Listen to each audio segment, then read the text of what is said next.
Chemo ও আপনি আবার কোন ডাক্তার দেখাতেন কোন তো? আমি হ্যাঁ, আমি কিন্তু গেলে ডাক্তার টাক্তার দেখাবো না, আমি ঢাকার যাবো শিমুলেক বলে। আমার সংসারটা ভাসে যাচ্ছে, আমার সাওয়াল ডাক থুইয়া আমি এভাবে আসে আসি। কোন কোন হাবি যাবি ডাক্তার দেখাতেন, আমি কিন্তু এলে ডাক্তার দেখাবো না। হাই রে তোর মা পপুলারে চাকরি করে, তুই জানিস না রে? আমি ভাবি যাবি ডাক্তার দেখাম কে পাগলি? কাক দেখাতেন আইডা আমার? দেখে ডাক্তারের নাম দেখে, ডাক্তার রওশন আক্তার বিপ্লবী।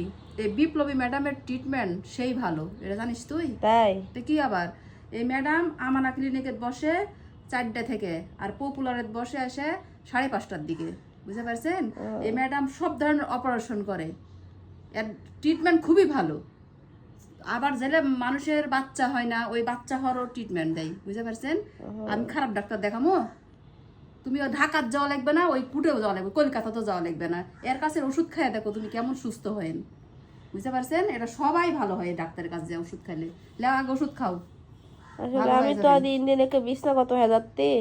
কিচ্ছু হবে না তোমার, 1 সপ্তাহের মধ্যে সুস্থ হয়ে যাবেন। তুমি খাইয়াই দেখো, তুমি বিশ্বাস না হলে কি বলিতেন।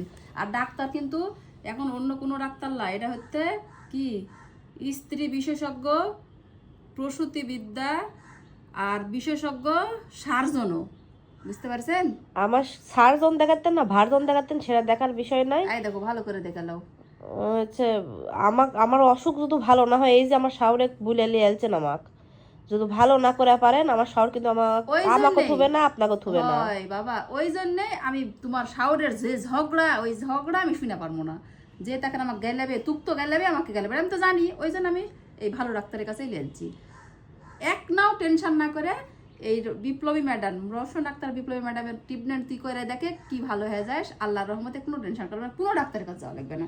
আসো ওষুধ খাও। আলহামদুলিল্লাহ, এই ডাক্তারের ট্রিটমেন্টে আমি আছি, দেখি আমার কি অবস্থা হয়। আর অবশ্যই সব আপডেটে আপনারা পেয়ে যাবেন।